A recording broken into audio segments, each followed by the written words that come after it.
Hello everyone. So last video में हमने square root start कर दिया था कि किसी नंबर का स्क्वायर रूट कैसे निकाला जाता है, और साथ में सीखा था कि with the help of prime factorisation square root कैसे निकालते हैं। देखिए आज हम स्टार्ट करेंगे न्यू मेथड की, उसकी हेल्प से हम स्क्वायर रूट कैसे निकाल सकते हैं, जो हमारा दिया है पेज नंबर 9। तो देखिए यहाँ पे क्वेश्चन है, आपको किसकी हेल्प से करेंगे हम। We can estimate the square root of larger perfect squares by looking the closest perfect squares we are familiar with and the narrowing down the interval to such. देखिए अभी जो हम मेथड करने वाले हैं वो थोड़ा डिफरेंट होगा प्राइम फैक्टराइजेशन से। तो क्या होगा इसमें, for example to find square root of 1936 we can reason as follows. देखिए यहाँ पे आपको क्या नंबर दिया गया है 1936, इसका स्क्वायर रूट निकालना है। इसके लिए आपको क्या करना पड़ेगा, आपको क्लोजेस्ट परफेक्ट स्क्वायर्स पे जाना है सबसे पहले। तो देखिए 1936 जो नंबर है वो किन नंबर्स के बीच में पड़ता है जिनके स्क्वायर्स होंगे। तो इज़ बिटवीन 1600 40 के स्क्वायर में एंड 2500 50 के स्क्वायर में।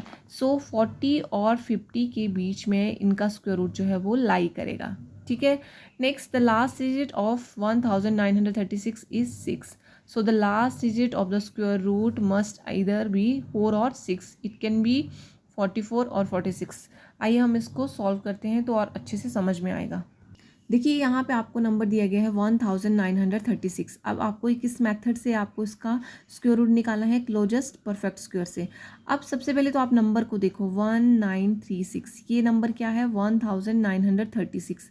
अब ये किन दो नंबर्स के स्क्वायर के बीच में पड़ेगा। सबसे पहले अगर आप ऐसे देखोगे तो ये 1000 से ऊपर नंबर है। ठीक है। अगर आप इस क्या करते हो 40 का स्क्वायर करोगे तो आपके पास कितना आता है 1600। ठीक है। अगर आप 50 का स्क्वायर करोगे तो आपके पास कितना आता है 2500। अब देखिए ये जो 1936 नंबर है ये यहीं कहीं पे इन दोनों के बीच में लाई करेगा। सबसे पहले आपको ये निकालना है कि ये जो नंबर है इसकी आगे पीछे के जो नंबर्स हैं आपको एक क्लोजेस्ट वाले, मतलब कि आप देखो 40 और 50 का स्क्वायर करना बहुत इजी होता है। बाकी जो नंबर्स का आप करोगे तो थोड़ा सा आपको ये लगेगा, लेकिन जो जीरोज़ वाले जिनके साथ ज़ीरो होती है उनका स्क्वायर करना इजी होता है। तो आपको ऐसे नंबर्स लेने हैं। देखिए जैसे मैंने यहाँ पे 40 लिया और 50। ठीक है। तो 40 और 50 का स्क्वायर करके हमारे पास 1600 आ रहा है, 2500 आ रहा है। इन दोनों के बीच में ये नंबर कहीं पर लाई कर रहा है। अब हमें फाइंड आउट करना है कि कौन सा नंबर होगा जिसका स्क्वायर करने पे हमें 1936 मिलेगा।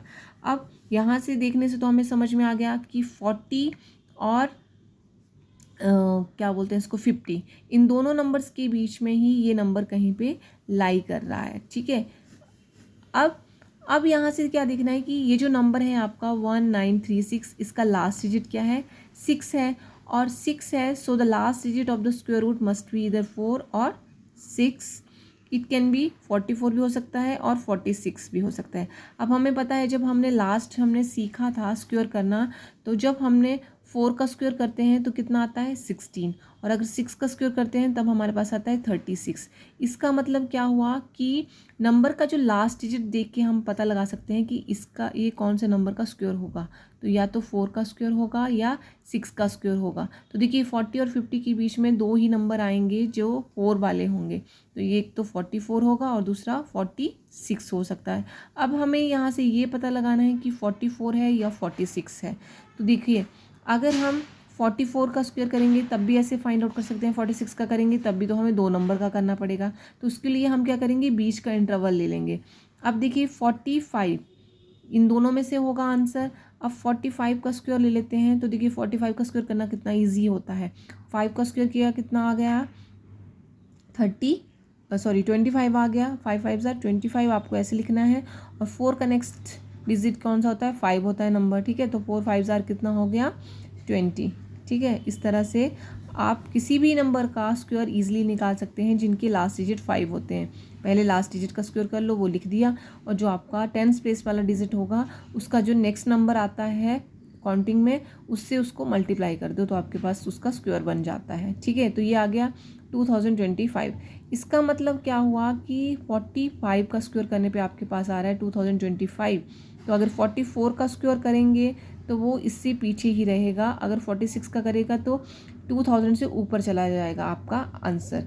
दैट मीन्स कि अगर आप के पास जो आंसर है वो क्या हो जाएगा 44 का स्क्वायर आपके पास क्या देगा 1000 936। देखिए आपने इन दोनों का नहीं करना है, आपने 45 का करना है। जो 20 का नंबर है जिसका 5 आपके पास आ रहा है, अब मैंने बता दिया कि 45 का स्क्वायर भी करना बहुत इजी है, तो उसका कर लिया। आप देखा कि ये जो नंबर है इससे क्या है, लेस देन है, और अगर 46 का करेंगे, ये 46 45 से बड़ा है तो ये ऊपर चला जाएगा।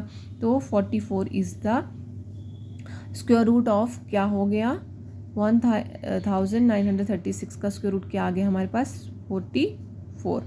ठीक है, इस तरह से आप क्या है आंसर को और भी अच्छे से निकाल सकते हैं। ठीक है, कि जो नियर बाई, ये एक अलग मेथड है जिसकी हेल्प से आप क्वेश्चन को निकाल सकते हो।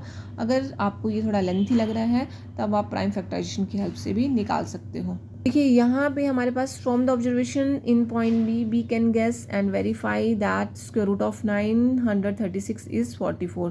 Consider the following situations.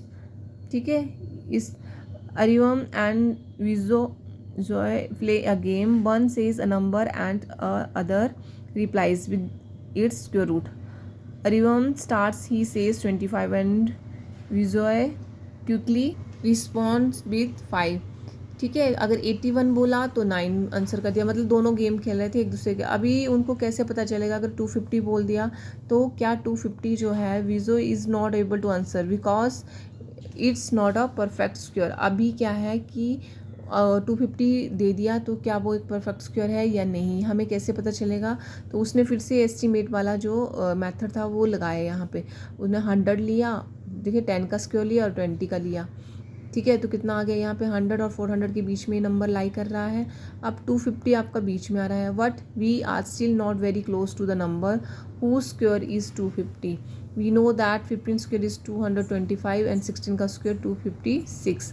अभी देखो 10 और 20 के बीच में तो हमने ले लिया, लेकिन अगर हम 15 का स्क्वायर करते हैं तो 225 आ रहा है और 16 का करते हैं तो 256 आ रहा है। दैट मीन्स ना तो ये 250 के नियर बाई कोई भी नहीं है, 15 और 16 का करने से छोटा और बड़ा आ रहा है। तो इसका मतलब कि 250 इज़ जो है वो क्या है, एक परफेक्ट स्क्वायर नंबर नहीं है। Here is